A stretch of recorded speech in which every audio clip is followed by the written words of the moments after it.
북한을 대하는 대한민국의 자세, 국군의 자세, 우리 국민의 자세도 다 달라져야 된다는 그런 이야기입니다. 대통령이 김정일을 그런 식으로 규정했는데 아직도 군대가 북한을 주적으로 안 본다든지, 아직도 우리 언론이 김정일을 국방위원장이라고 계속 존칭을 쓴다든지, 또는 6.15선언 14선언을 계속 지켜가자고 한다든지, 햇볕 정책이 좋았다고 이야기한다든지 하면은 변화에 적응하지 못하는 사람들이 되고, 잘못하면은 아까 말씀드린 그 희귀동물이 될 가능성이 있다. 그래서 우리는 요 사항을 머리에 딱 기억을 해야 됩니다. 김정일은 어떤 놈이냐? 테러 주범이다. 알카에다의 빈 라덴과 같은 테러 주범이다. 전쟁 범죄자다. 민족 반역자다.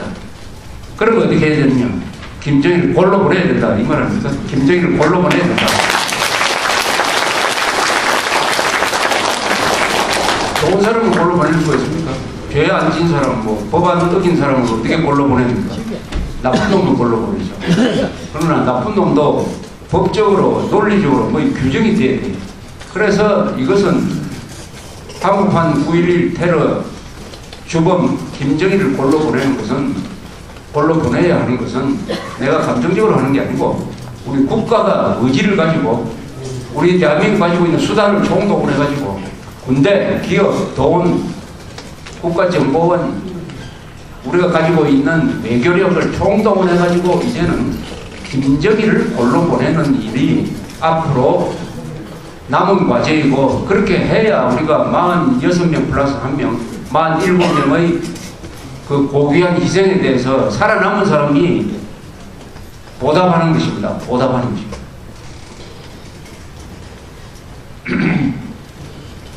그런데 이번에 김정일이 왜 이런 무모한 짓을 했겠느냐?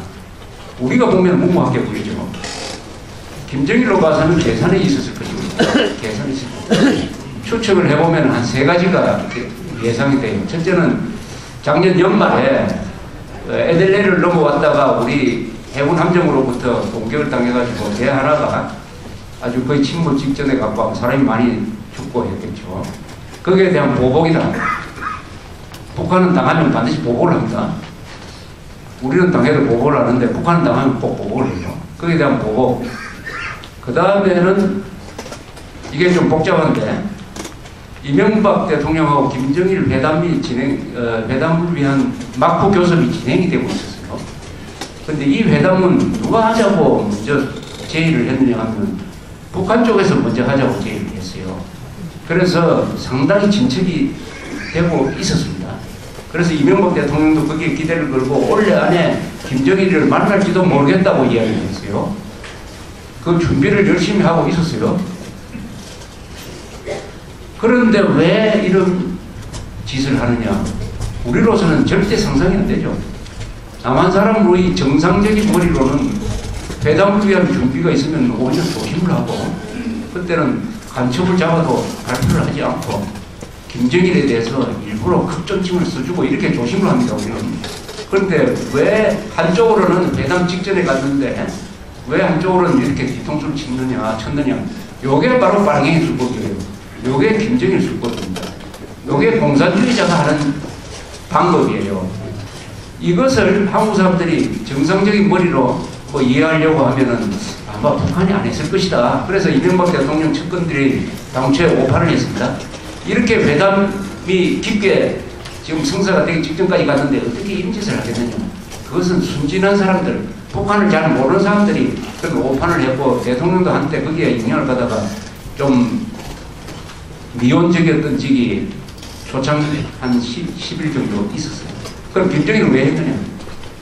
이런 일을 저질러 놓고 회담을 해야 회담에서 입장이 강해진다 입니다. 이런 짓을 해도 이명박은 나를 만나러 평양까지 올 것이다. 그러면은 큰 소리 치면서 북한 주민들한테는 봐라 말이지, 우리한테 한번 얻어맞고도 나를 찾으러 온다, 알련하러 온다, 도움 바치러 온다, 백기 투항하러 온다, 이렇게 이야기할 수 있는 거 아닙니까?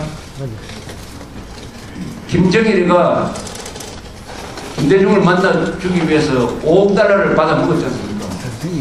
그래 놓고 김대중 그 전 대통령이 70 노구를 이끌고 평양까지 왔는데 김정일이라는 놈이 어떤 대접을 했느냐.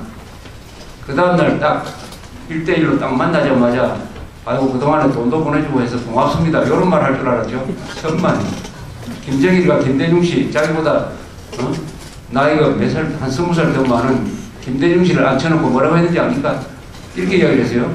오늘 아침에 KBS를 봤는데 인공기를 올렸다고 한국 검찰이 대학생들을 수사한다고 하는데 어떻게 이럴 수가 있습니까?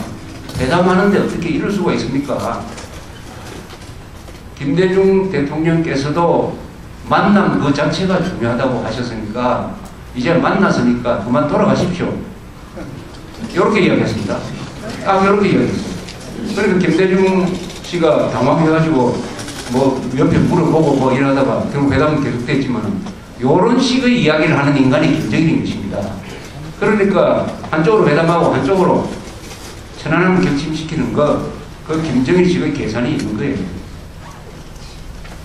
세 번째는 뭐냐? 이렇게 해도 증거가 잡히지 않을 것이다. 증거가 잡히지 않을 것이다. 이렇게 세 가지를 생각했습니다.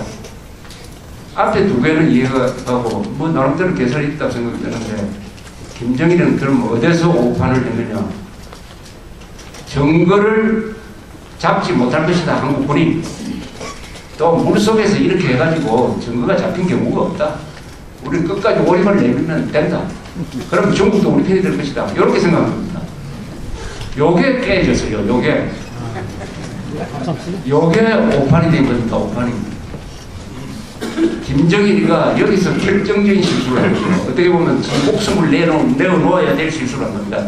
범인이 고무장갑 끼고 살인사건을 저질러야 되는데 지는 고무장갑 끼고 했다는데 뭐 엄지손가락 낀 데서 좀 갈라져가지고 지문을 남겼다. 지문이 발견됐다 아닙니까? 지문이 발견됐다. 이런 실수를 했어요. 그래서 실수가 아니라 그것은 아주 벌을 주는 건데, 그런데 그 김정일의 계산을 오판으로 만든 사람이 이 보니까 부산 사람입니다. 부산 사람. 이 상거리 어선, 그 대구리 부산에 있는 대평수산 소속 상거리 어선 대평 12호 이것을 지휘한 김남식이라는 48살 선장, 이 부산 사람, 이 사람이 증거를 찾아냈습니다. 증거를 찾아냈어요. 상거리 어선 있지 않습니까? 상거리 어선. 상거리 어선을 가지고 삿이 불트니까 불과 발표하기 한 5일 전에 건져 올렸습니다. 즉 어뢰가 터지고 앞부분 터지고 뒤에 남은 부분, 어뢰 프로펠러 그리고 모터가 있는 부분, 요게 딱 건져 올려졌습니다. 요걸 건져 올린 게 15일 아닙니까? 발표 5일 전에. 그런데 이 사람이 이렇게 이야기를 했어요. 사실은 그 여러 가지 조류 사정상 하루에 2번 내지 4번밖에 작업할 수가 없었는데 이 사람이 하도 이 국가 대사가 들린 문제니까 무리를 해서라도 하루에 8번까지 초인적인 의지를 가지고 작업을 했답니다. 그러니까 이 김남식이라는 사람도 애국심에 이 젊은 20대 같은 사람이 아니라 아주 이 46명 이 원혼을 내 손으로 반드시 원수를 갚겠다 하는 마음 가지고 보통 때보다 4배, 3배 더 일을 해가지고 또 그물도 특수하게 만들고 해가지고 끌고 하니까 결국 딱 걸렸습니다. 김남식이라고. 김남식. 이분 아주 앞으로 분장 주고 부산에서 동상 만들어야 돼요. 이 사람. 찾아보시면 대평수산, 대평동하고 영도에 있는 것 같은데 대평수산 상거리 어선 김남식. 이 사람 기자회견 때 이야기했어요. 1000원이 있었던 것 같다.